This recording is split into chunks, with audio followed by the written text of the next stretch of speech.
Hi, I'm Chris McDonald and I'm really interested in industrial strategy, and I'm here today with my colleague James, who's shown me around his electric car. Do you want to say hello, James? Hi everyone.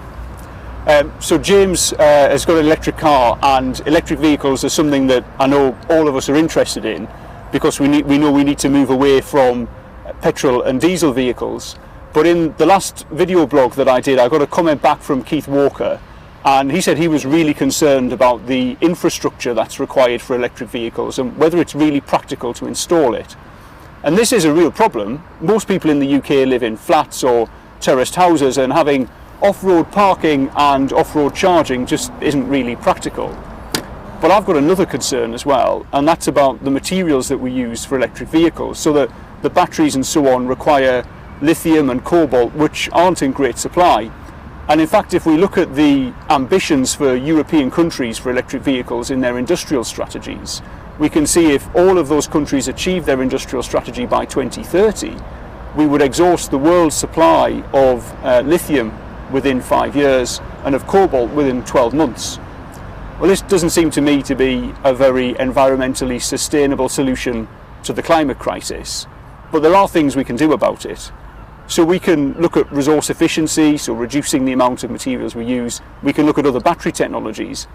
But one thing I think we need to do whenever we think about industrial strategy is start with a circular economy approach. So think at the start about how are we going to reuse, recycle and recover these metals.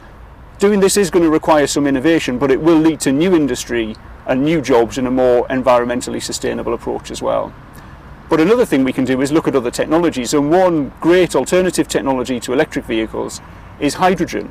In fact, that's something that James and colleagues here at the Materials Processing Institute are working on right now. In fact, we're building a hydrogen refuelling station here to help our research, but also to contribute to the UK's national infrastructure. One of the advantages of hydrogen is that you can produce hydrogen using renewable energy, you can transport it easily, and the experience of filling up a hydrogen vehicle at a refuelling station is really very similar to filling up with petrol or diesel.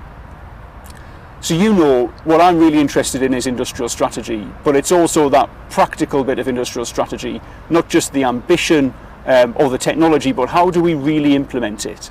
And when it comes to setting policy, we really need to think about that first. What does the market want? What do we really want to achieve? And then how will we achieve it? Ambitions are great, but it's the practical bit that we really need to take care of. Well, I think it's about time James and I took this for a spin. So do you want to say goodbye, James? Bye. And we'll get off now. I hope you've enjoyed what I've got to say about this. If you've got other ideas for what you'd like me to talk about regarding industrial strategy, again, leave a comment or some feedback below the video. And don't forget to click on subscribe and press the bell notification, and then you'll get all of my blogs in future as well. Bye for now.